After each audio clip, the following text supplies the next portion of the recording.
Are you ready to go after the treasure? This is our review of Pets and Pirates.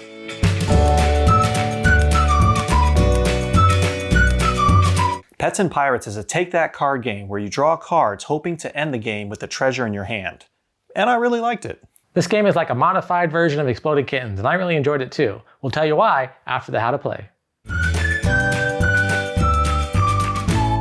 Each player is dealt one captain card and 3 random adventure cards as their starting hand. The game is played in turns, and players can play as many cards from their hand as they want. Players must draw a card to end their turn unless a card that they've played says otherwise. Somewhere in the deck are Krakens, a cursed pirate, and most importantly, the treasure. Krakens will attack players and eliminate them from the game, unless they have a captain card that they can play instead. The goal of the game is to end the game with the treasure card in your hand. However, if you have the cursed pirate in your hand too, you have to pass the treasure to the player to your right. The game ends when the last card from the deck is drawn, and the player with the treasure card wins. The game can also end if all but one player is eliminated by Krakens. Then, it's the last player standing that wins. This was a game that we backed on Kickstarter, and actually Lee, you backed this game. What was it about this game that made you want to back it? I think as I was just scrolling through Kickstarter, it was really the artwork that caught me. I'm a big fan of this style of artwork. I think it's called low poly. But basically, it's not too detailed, and it's not too simple, but I don't have to get lost in the artwork. I can still appreciate it for what it is. The game is called Pets and Pirates, and while there are a couple cards that have some pets on them, like the Chicken Strike or the Tactical Penguins, there's not a whole lot of pet theming in it. It's definitely pirate themed because you have a captain, you have the crew, you have a Kraken, you're going for treasure, you have the cursed pirate, all that kind of stuff. But I'm kind of lost in the pets, other than there are a couple cute pets here and there. Yeah, now that you mention it, I guess maybe I was like, oh, maybe it's like Animal Pirates. But nope. No, it's separate. Pets and pirates. The mechanics are very simple and similar to Exploding Kittens. Even the artwork is very similar to Exploding Kittens. You have the artwork in the center and then the same type of border around it. So what you're doing in this game is you're playing cards, and then to end your turn, you draw your card, just like in Exploding Kittens. Only instead of an Exploding Kitten, you have a Kraken, which if you draw the Kraken, you can eliminate it with a captain card instead of a diffuse.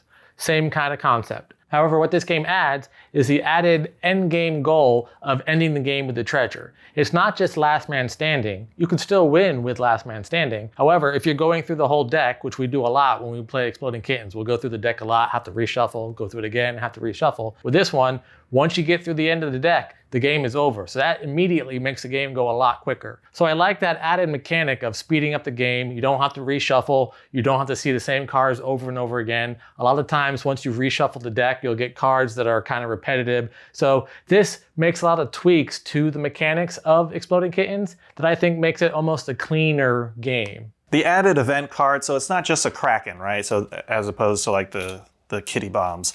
But like, you got Pirate Coat and Baby Shark. So these events are kind of those, it won't kill me, it'll hurt me a little bit, but I can still keep playing. And then you're also going towards a different goal by the treasure, right? There's some cards that say, all right, make the player who has the treasure put it back in the deck, or the person has to give you the treasure. I think the way that they really tweaked it made it maybe more fun to me than Exploding Kittens.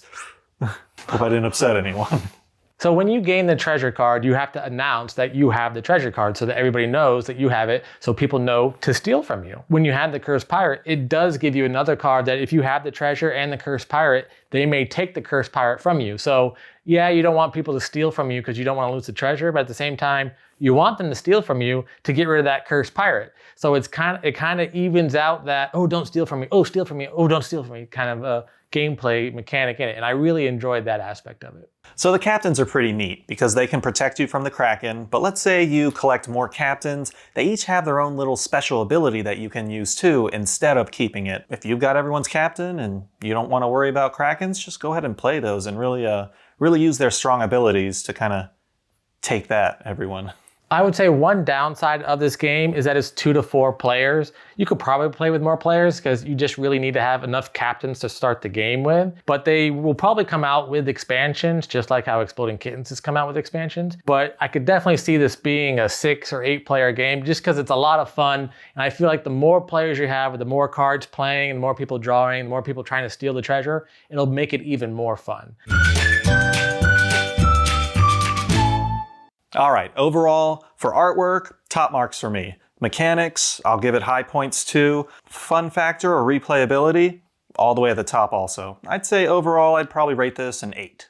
Overall, I'm gonna give it pretty high marks as well. The artwork is simple. Lee likes this style more than I do, but I still like this artwork. The mechanics are really fun. It improves on a lot of other games that use these similar mechanics. And then the fun factor with this game, I could definitely see us playing this game a lot, probably even more so than some of our other favorite games that we usually play a lot. So I'm gonna give this game an 8 as well. And Teresa gives it a 10. And Juliana gives it a 7. And that was our review of Pets and Pirates. What'd you think? Are you ready to get Kraken? Let us know in the comments below. And if you're enjoying our content, please like this video and subscribe to our channel. Until next time, I'm Lee. And I'm Kenny.